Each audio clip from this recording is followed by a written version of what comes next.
Guys आज के इस वीडियो में हम लोग देखेंगे कि पाइथन प्रोग्रामिंग की मदद से फिबोनाची सीरीज़ को किस तरह से प्रिंट किया जाता है।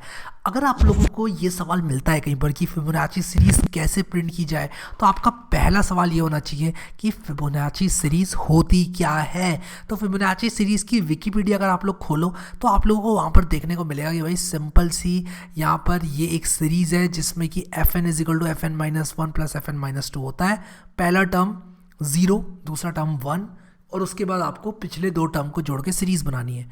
जैसे कि अगर मुझे इसका पहला टर्म चाहिए तो मैं क्या करूँगा, यहाँ पर सबसे पहले लिख दूँगा कि भाई देखो ऐसा है, जो f0 है वो मेरा 0 है, f1 मेरा क्या है वो 1 है, और fn क्या है = fn-1 + fn-2। ठीक है, तो यहाँ से मैंने ये फॉर्मूला उठा लिया है, ये वाला। ठीक है, अब अगर मुझे यहाँ पर फिबोनाची सीरीज़ बनानी है तो मैं 0, 1 फिर f, मुझे अगर मान लो ये मेरा f0 है, ये f1 है, मुझे f2 निकालना है तो वो क्या हो जाएगा f0 + f1। ठीक है, तो मैं क्या करूँगा, इसको 1 लिख दूँगा वापस से, फिर 2 आ जाएगा, 2 और 1 3 हो जाएगा, 3 और 2 5 हो जाएगा, 5 और 3 8 हो जाएगा, एंड सो ऑन। ठीक है, अब अगर मान लो मुझसे कोई कहता है कि प्रिंट करो फिबोनाची सीरीज़ को या फाइंड करो nth नंबर फिबोनाची सीरीज़ का, तो मैं क्या करूँगा, और वो भी पाइथन प्रोग्रामिंग की मदद से। उस केस में मैं क्या करूँगा, मैं सिंपली बोलूँगा कि देखो भाई ऐसा है, अगर तुमको ये चाहिए, मान लो मुझे f80 चाहिए, मान लो मुझे f80 चाहिए, तब मैं क्या करूँगा f80 निकालने के लिए। मैं f80 निकालने के लिए सिंपली क्या करूँगा कि सबसे पहले f0 निकालूंगा। ठीक है, f0 मुझे पता है, f1 मुझे पता है। ठीक है, मैं f2 निकालूंगा, फिर मैं f3 निकालूंगा, फिर मैं f4 निकाल लूँगा, एंड सो ऑन। मैं क्या करूँगा, यहाँ पर अपना f80 निकाल लूँगा। ठीक है, मैं इस तरह से कर लूँगा, और ऐसा करने के लिए मैं क्या करूँगा, एक फॉर लूप चलाऊँगा। मैं कहूँगा देखो भाई ऐसा है, फॉर लूप को चलाते रहो, कहाँ से कहाँ तक, फॉर लूप को चलाते रहो 0 to मान लो मैं यहाँ पर चलाना चाहता हूँ 79 तक। ठीक है,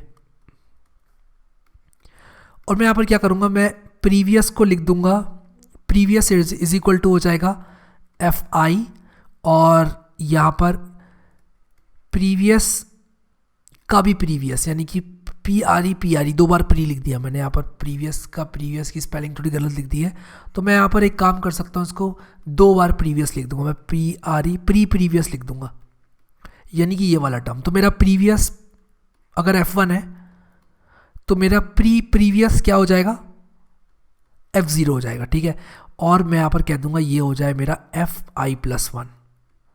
अब मैंने यहाँ पर एक थोड़ी सी गड़बड़ कर दी है, वो ये करिए कि ये जो प्रीवियस है वो होगा fi-1, मैं यहाँ पर ऐसे लिख देता हूँ, और प्रीवियस होगा fi-2। मुझे इस तरह से लिखना है, और मुझे i को चलाना है कहाँ से, मुझे i को चलाना है 2 से लेके 79 तक, 0 से नहीं चलाना है, मैं यहाँ पर 2 से 79 तक चलाऊंगा। और फाइनली जब ये 79 हो जाएगा तब मेरा जो प्रीवियस होगा वो मेरा f79 नहीं होगा, मैं यहाँ पर इसको मिटा लेता हूँ, वो मेरा होगा, जो मेरा प्रीवियस है वो f78 होगा, और ये मेरा f77 होगा। ठीक है, और फाइनली मैं क्या करूँगा, इन दोनों को जोड़ के और उसके अंदर फिर f79 निकालूंगा सबसे पहले मैं, कुछ इस तरह से, प्लस प्रीवियस, ये मेरा f79 हो जाएगा, और मेरा f80 क्या हो जाएगा, f80 मेरा हो जाएगा प्री प्लस f79। ठीक है, तो अब इस चीज़ को कोड में कैसे करेंगे, मैंने यहाँ पर आप लोगों को बड़े आराम से बता दिया, इसको हम कोड भी कर लेंगे। ठीक है, तो आप लोग थोड़ा सा टाइम दो मुझे, मैं इसको कोड भी करके आप लोगों को दिखाऊंगा।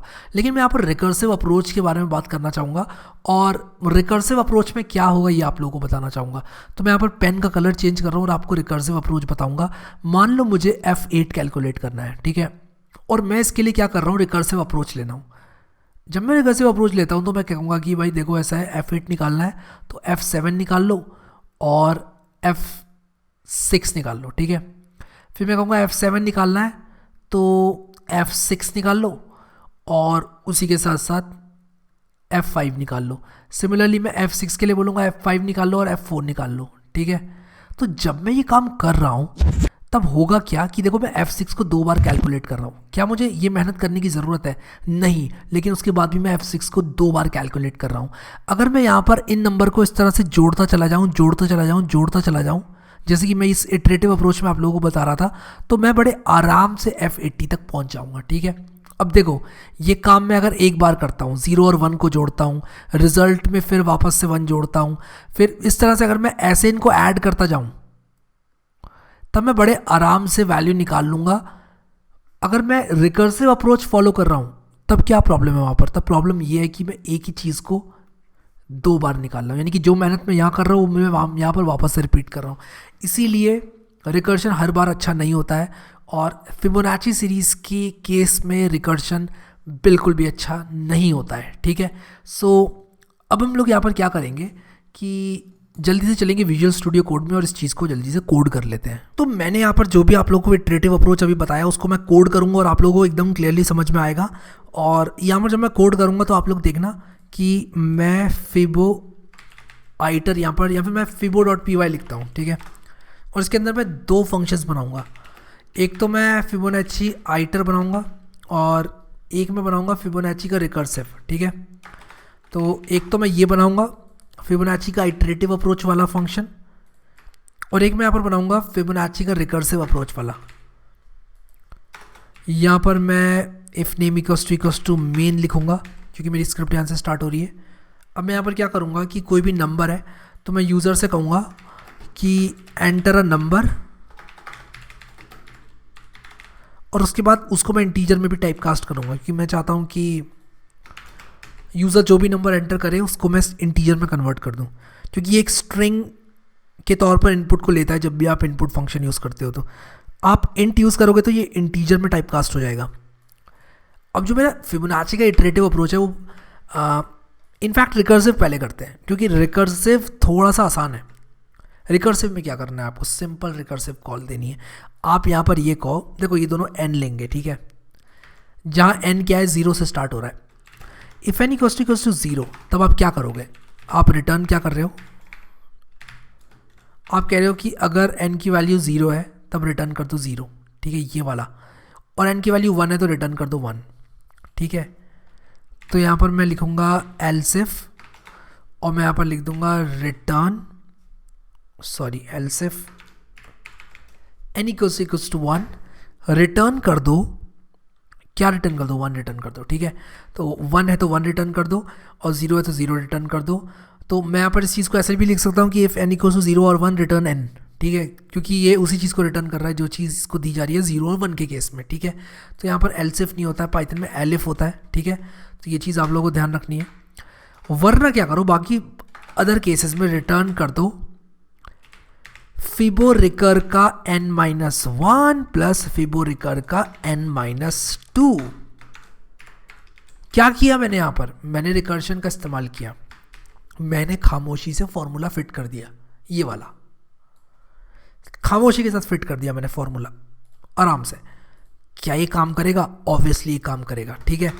जैसे कि मैं अगर यहाँ पर लिख दूँ प्रिंट करो यूजिंग रिकर्शंस वैल्यू ऑफ फिब नम, मैं यहाँ पर एफ स्ट्रिंग्स यूज़ कर रहा हूँ बाय द वे, और मैं यहाँ पर इस तरह से लिखूँगा इज, और मैं यहाँ पर लिखूँगा फिबरिकर नम, ठीक है। वही मैंने यहाँ पर एफ स्ट्रिंग्स का इस्तेमाल कर दिया। मैं इसको रन करूँगा तो ये कह रहा है एंटर अ नंबर, मान लो मैंने 3 रिटर्न किया तो यहाँ पर देखो फिब3 की वैल्यू 2 दे रहा है। क्या ये सच है? आ जाओ देखते हैं। 0 1 2 3, इसकी वैल्यू 0 1 2 3, ठीक है, 0 1 2 3। फिब3 की वैल्यू को ये कितना दे रहा है? 2 दे रहा है। 0 1 2 3 करेक्ट है। बाकी चेक करते हैं क्या 0 1 2 3 4 5 6, क्या फिब6 की वैल्यू ये 8 दे रहा है?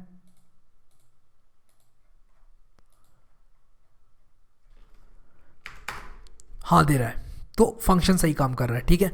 चलो ये काम कर रहा है, ये हमें पता है क्यों काम कर रहा है, ये फॉर्मूले की वजह से काम कर रहा है। इटरेटिव अप्रोच कैसे करेंगे? इटरेटिव अप्रोच भी एकदम आसान है। इटरेटिव अप्रोच में हम क्या करेंगे कि हम नंबर को जोड़ते चले जाएंगे, जोड़ते चले जाएंगे, जोड़ते ही चले जाएंगे, ठीक है। तो यहाँ पर मैं क्या करूँगा, प्रीवियस नंबर को क्या करूँगा, प्रीवियस नंबर को 0 ले लूँगा, ठीक है, और उसी के साथ साथ मैं एक करंट नंबर लूँगा, उसको 1 ले रहा हूँ, ठीक है, और एक प्रीवियस नंबर भी मैं बनाऊंगा, वो मैं लूप के बाद बनाऊंगा। और मैं यहाँ पर लिखूंगा फॉर आई इन रेंज, कहाँ से कहाँ तक चलाऊंगा, मैं आई को चलाऊंगा 1 से लेकर कहाँ तक चलाऊंगा, n तक, ठीक है, यानी कि n-1 तक जाना चाहिए 1 से लेकर। और मैं क्या करूँगा यहाँ पर, मैं कहूँगा कि जो मेरा प्रीवियस नंबर है, ठीक है, इसको मैं प्रेव नंबर कर देता हूँ, जो मेरा प्रीवियस नंबर है वो प्रीवियस नंबर बन जाए। मैंने क्या किया यहाँ पर इस लाइन में, मैंने ये कहा देखो अगर मेरा ये वाला नंबर क्या है, ये वाला नंबर मान लो मेरा प्रीवियस नंबर है, ये वाला नंबर मान लो मेरा करंट नंबर है, तो मैं कह रहा हूँ कि जो और मान लो मेरा प्रीवियस नंबर भी है जो कि अभी मेरा इनिशियलाइज नहीं है क्योंकि यहाँ पे कुछ नहीं है। मैं इन सबको एक एक कदम आगे बढ़ा रहा हूँ, मैं इसको यहाँ बढ़ा रहा हूँ, तो मैं इन तीनों को यहाँ पर आगे बढ़ा रहा हूँ। सबसे पहले मैं क्या करूँगा, इसको आगे बढ़ाऊँगा, जो था ही नहीं उसको मैं क्या करूँगा, मैं कहूँगा तुम अब प्रीवियस नंबर के बराबर हो जाओ। फिर जो प्रीवियस नंबर था उसको मैं कहूँगा तुम करंट नंबर के बराबर हो जाओ। करंट नंबर से मैं कहूँगा तुम बराबर हो जाओ प्रीवियस प्लस प्रीवियस के, तो करंट नंबर ये हो जाएगा 1।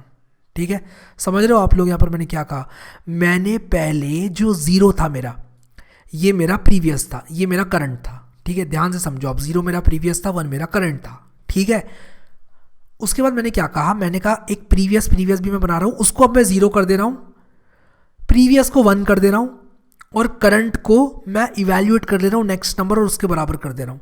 तो मैं इसको आगे बढ़ाते जा सकता हूँ, और जैसे ही मेरा जो आई की वैल्यू है वो 80 तक आएगी, ठीक है, 79 पर जैसे ही आएगी वैल्यू, वैसे ही मुझे मेरा nth नंबर मिल जाएगा। ठीक है, चलो इसका एनालिसिस कर लेते हैं कि यार क्या होगा। ठीक है, चलो अभी हम बिलीव नहीं करते हैं, अभी हम ये देखते हैं कि आगे कैसे बढ़ाएंगे नंबर्स को। मैंने प्रीवियस को प्रीवियस के बराबर कर दिया, प्रीवियस को मैं करंट के बराबर कर दे रहा हूँ, और करंट को मैं बराबर कर दे रहा हूँ प्रीवियस प्लस प्रीवियस के।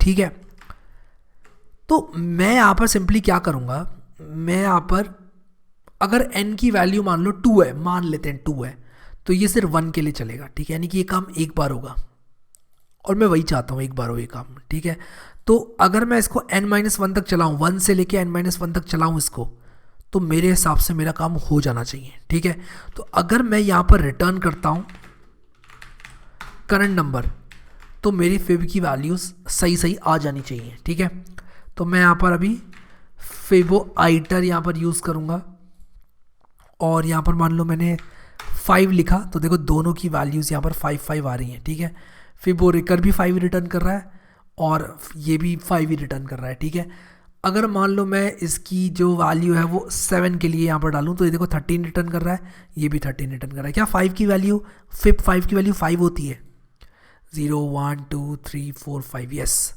तो ये देखो वैल्यूज़ को सही एवैल्यूएट कर रहा है। तो अगर मुझे फिब 2 की वैल्यू चाहिए, देखो 0 1 2, फिब 2 की वैल्यू मुझे चाहिए, तो मुझे इन पॉइंटर्स को, इनको पॉइंटर्स नहीं बोलना चाहिए, मुझे इन वैल्यूज़ को बोलना चाहिए, क्योंकि ये पॉइंटर नहीं है। इन वैल्यूज़ को कितना कदम आगे बढ़ाना है, एक कदम, एक बार बस मुझे ये ऑपरेशन करना है कि भाई प्रीवियस को बढ़ा दो करंट की तरफ, प्रीवियस को प्रीवियस की तरफ, जो भी मैंने अभी किया वो मुझे एक बार करना है, तो मेरा करंट जो है वो यहाँ पर आ जाएगा। तो for n is equal to 2 मुझे एक बार करना पड़ रहा है, for n is equal to 80 मुझे कितनी बार करना पड़ेगा, 79 बार। For n is equal to any general value of n मुझे कितनी बार करना पड़ेगा, n-1 टाइम्स। ठीक है, तो यहाँ पर मैं 1 से लेके चला रहा हूँ अपने लूप को, और मैं n तक जा रहा हूँ, तो n-1 बार ये लूप चलेगा, और मेरी करंट वैल्यू फिब n के बराबर हो जाएगी। अगर आप लोगों को ये समझ में नहीं आया तो मुझे बताओ, वीडियो को दोबारा देखो, ज़रूर समझ में आएगा। लेकिन अब मैं यहाँ पर जो करने जा रहा हूँ वो थोड़ा ज़्यादा इंटरेस्टिंग है। मैं इंपोर्ट कर रहा हूँ टाइम मॉड्यूल, ठीक है, और मैं यहाँ पर क्या कर रहा हूँ, मैं यहाँ पर जो इनिशियल टाइम है वो ले रहा हूँ। ठीक है, टाइम, और यहाँ पर मैं प्रिंट कर रहा हूँ, और मैं लिख रहा हूँ इट टुक